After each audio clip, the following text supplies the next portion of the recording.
Apple's AI vision acquisition, bug bounties, and teens and iPhones. This is MacVoices. MacVoices is supported by Surfshark. Visit surfshark.com/MacVoices or use code MacVoices at checkout to get 4 extra months of Surfshark VPN. So we don't talk about rumors here, but this was on MacTrust today. Apple closed a deal to acquire team and tech from computer vision startup Prompt.ai.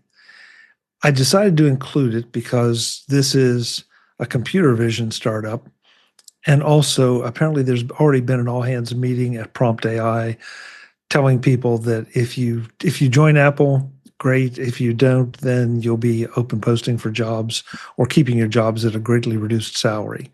So it sounds like the deal's really a long way there and is almost done. Mm-hmm. So what are the implications for Apple picking up a computer vision startup? IP or just the people?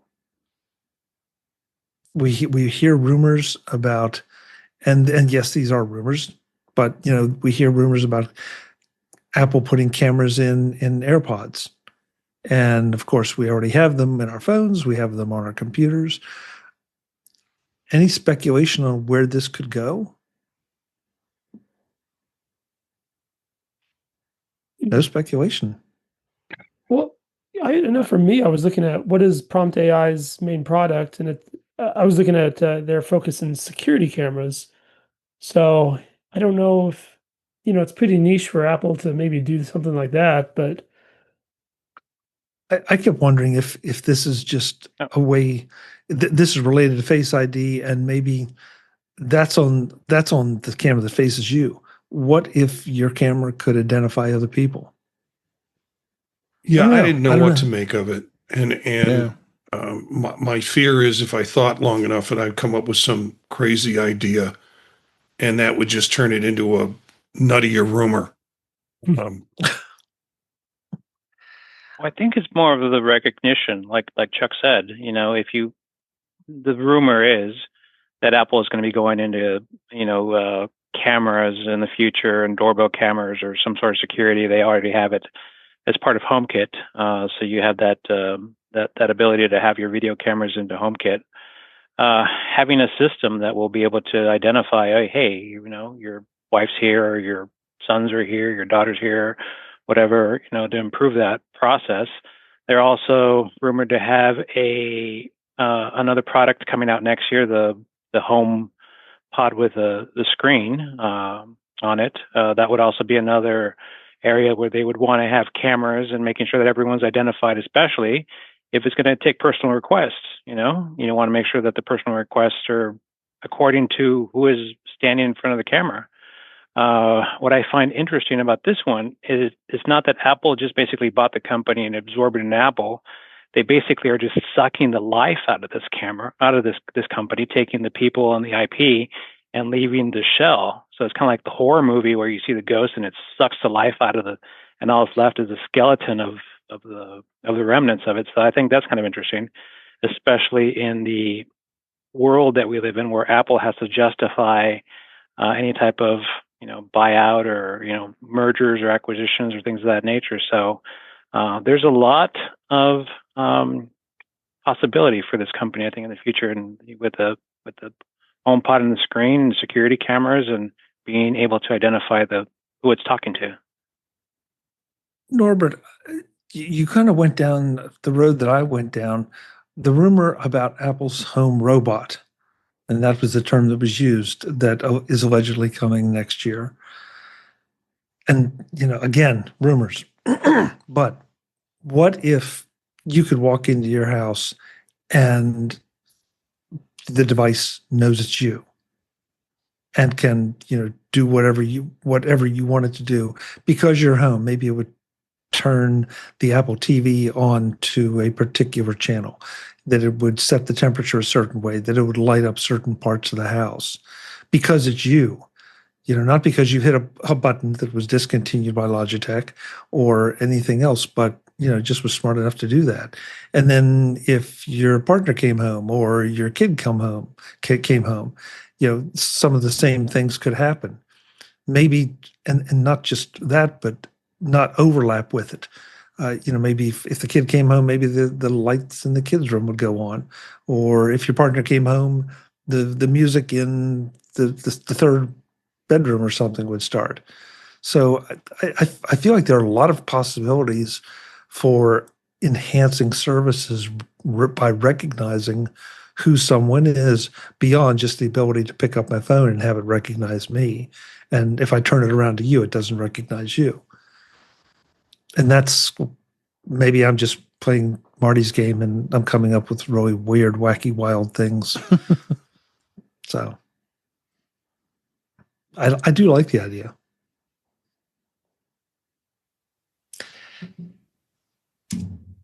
Apple has announced a $2 million bug bounty for the most dangerous exploits. This one turned my head because it didn't seem like I wish Jeff were here because he could probably tell us how long ago it's been. But there was a time that Apple was roundly criticized for not paying big enough bug bounties to encourage people to find things. And now all of a sudden they have a $2 million bug bounty. So I think this is good because I don't think they'll be paying it out that often. Hopefully it'll encourage people to find some more. It also feels like it's sending a message about its security, the security of its devices, and how much it's willing to invest in it. Anybody take any other messages out of this? Marty? I think it's cool. I really do think it's cool because Apple certainly has the money. It's going to say, hey, if you've got a bug and you're thinking of trying to generate some income off of it illegally, you can just give us the damn bug, and if it's worth it, the bounty is there for you to not turn yourself in, but turn the bug in. So the money is enough where it's going to compete with anybody attempting to misuse or thinking of misusing the vulnerability for financial purposes. Where would I rather get my money from? So I think it's really cool, and Apple has the money to do that. So, unfortunately, Apple has a reputation of not paying bug bounties, and the discussion I saw online on social media developer stuff and whatnot is, hey, 2 million times zero, it's still zero, and this is a joke. I guess we'll have to wait and see whether it gets paid out or how often it gets paid out. Well, I mean, they had a bug bounty. It was less than 2 million. I'm not sure the amount, but there are numerous examples of, here's this bug, they never paid. Here's this bug, they never paid. So we'll see. Yeah, I mean, it would be interesting to know a lot more details on some of those, Jim, as to, because look, we've all found bugs. And if these were like security researcher type people saying this. So, yeah, I didn't know we were going to discuss this, so I would have saved it. But I mean, yeah, but the same thing. Apparently, this is a known thing that, a lot of these companies have bug bounties, and Apple is known for being super stingy. Yeah, but again, I would want to know more about the security researchers or not. If how significant is the bug in question? Because that's one of the things the article says. For the the most significant, the most dangerous bugs. So, how do you define? Where is the line between it's an annoyance and it's a real security risk? I don't have the answer for that. So, one of the things that I heard is with the new A19 chip that Apple was able to close out a lot of little loopholes that was being used by fraudsters or by hackers or people of ill means, the bad guys, so to say, and they were able to close it out. So it's kind of an arms race now that they have really locked up their chipset that in order for you to try to find a way around that new architecture, so to say, it's going to cost a lot more for you to be able to find those bugs. So it's like an arms race where it costs more to actually find the bugs. So the bounty must also, in turn, go up. So I think it kind of lines up with the new chipset that they have that basically have, like I said, is much more difficult to be able to find those loopholes to break into the system. So in turn, they have to say, okay, we've increased the walls around our castle. Try to break it. Whoever breaks it is going to spend a lot of money. Well, if you're going to spend a lot of money, we'll just give it to you on our side. And, because the price for those types of, vulnerabilities are going to go up outside. So Apple says, well, if you're going to get 1.5 million out here, we'll give you 2 on our side. So I think that's one of the big things is that A19 chip that came out with recently. I've not read enough about it, Norbert, to be able to respond to that. But thank you. That's now you've given me homework. Thanks, Norbert. Yeah. Today's Mac Voices is supported by Surfshark. Go to surfshark.com/MacVoices or use the code MacVoices at checkout to get 4 extra months of Surfshark VPN. Security and privacy are, or should be, concerns of anyone who's surfing the internet today, whether it's at home or while traveling.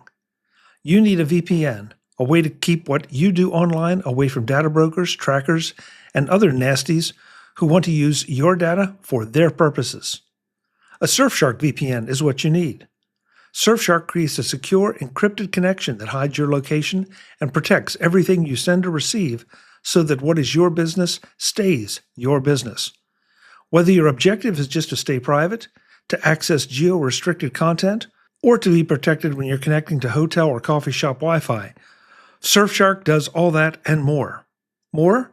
Benefits like Surfshark Antivirus and Surfshark Search. Like 24/7 customer service with humans, not bots. And because Surfshark has a strict no-logs policy, your online activity isn't recorded, stored, or sold. Ever. So don't wait. Make your internet yours again. Go to surfshark.com/MacVoices or use code MacVoices at checkout to get 4 extra months of Surfshark VPN. That's surfshark.com/MacVoices or the code MacVoices for 4 extra months of privacy, protection, and peace of mind online. Thanks to Surfshark for supporting MacVoices. I was really happy to see this next story. Dennis over at Apple World today posted this, that Piper Sandler Companies has completed its 50th semi-annual Taking Stock with Teens survey, and 87% of teens report they own an iPhone, and 17% of them are expecting to upgrade to an iPhone 17 this upcoming fall or winter. That tells me that the future of the iPhone is pretty darn bright. Very much so. Because we all know how much of a hassle it is to change phones, and not just iPhone to iPhone, but iPhone to Android, or for that matter, Android over to iPhone. And so, and Apple has done an amazing job of making it exceedingly easy to upgrade your iPhone to the next iPhone or to another iPhone. So I love this. I was really, really happy to see this because if you remember back to prior to the iPhone 17 being announced, there was a lot of, I don't know about this, it's going to be there's going to be no super cycle, it's going to be a down year, there's nothing special about this. And the 17 has just gotten rave reviews. So this just tells me that more of these teens will be doing it and hopefully convincing their friends. Even without it's their parents they have to convince. Yeah, fair point, Marty. Fair point. But it looks like they've been doing a good job so far. So keep it up, kids. Mm-hmm. David? So I'll spin it just a little bit to enterprise. I manage them every day, and I see the percentages based on what's used in my company, and I think it's any company, it doesn't matter which one it is, that over 80% are iPhone. You have those stragglers that have the Androids, and I had to deal with a couple of them today because they couldn't figure out how to do something, and I said, I'm not sure too much about this. Maybe you can ask this guy that, because I don't tend, even though I have an Android to play with, I don't tend to spend a lot of time with it, which I probably should. But so you're seeing that angle of it, and I'm not surprised at this at all. I've covered this story many years as it is anyway.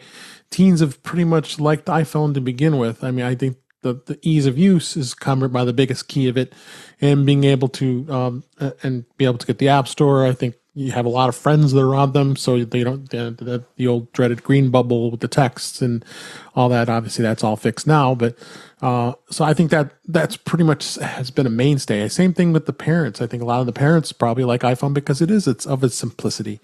You're going to have those folks that are hardcore Android fans, and that's fine. I'm glad we have the competition, but I'm not surprised at these numbers at all. But it's great, definitely a great report to see this.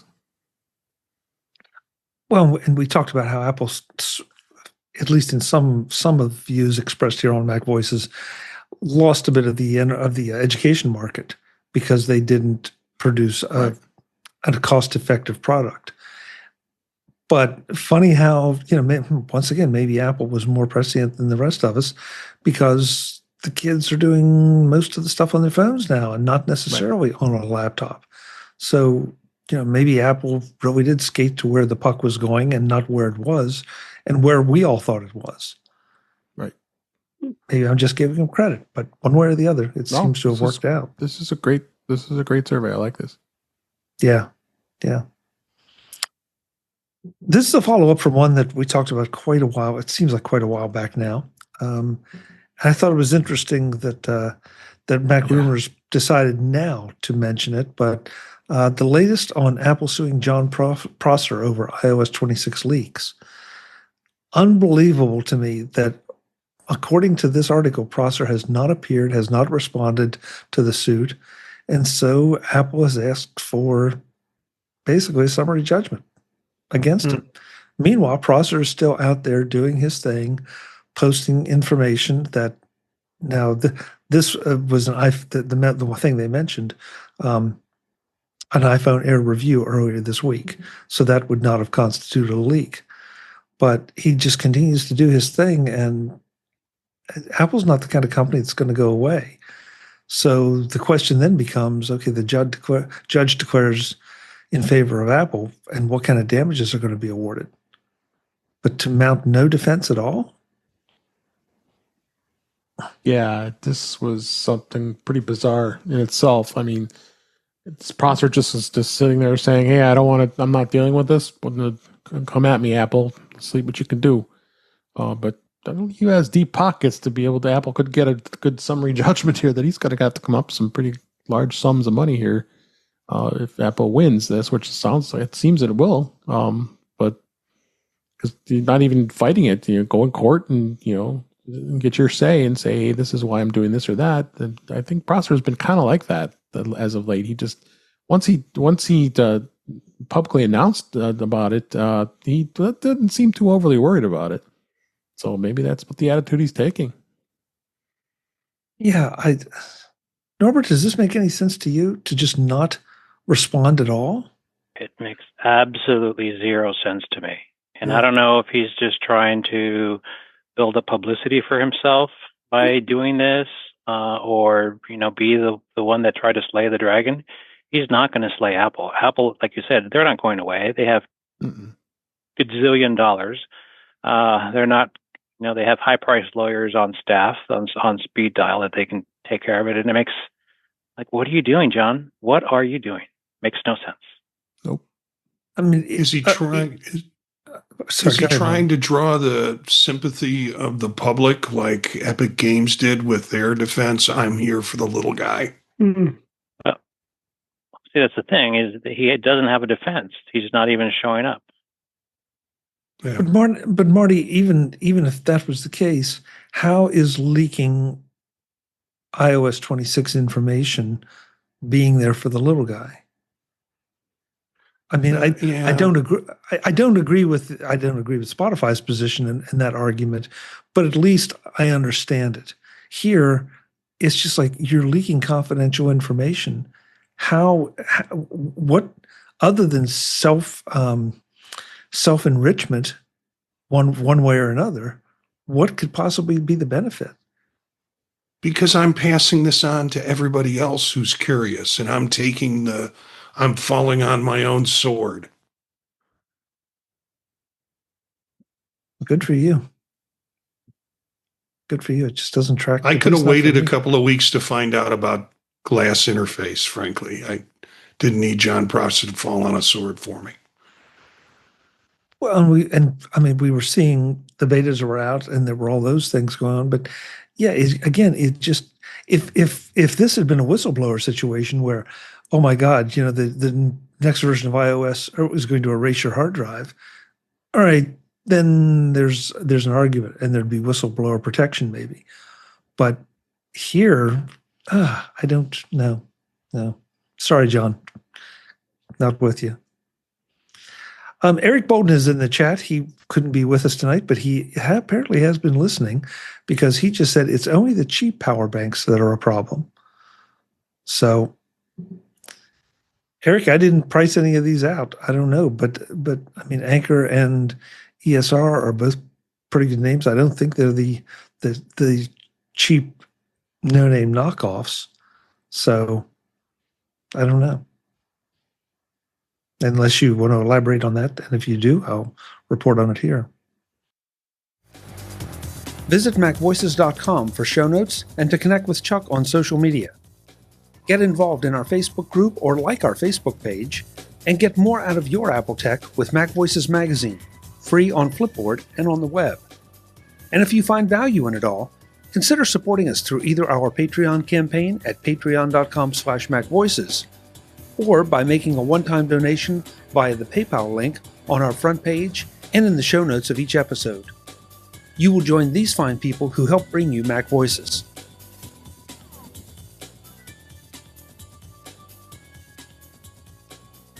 Advertising handled by Backbeat Media at backbeatmedia.com. Bandwidth provided by CacheFly at cachefly.com.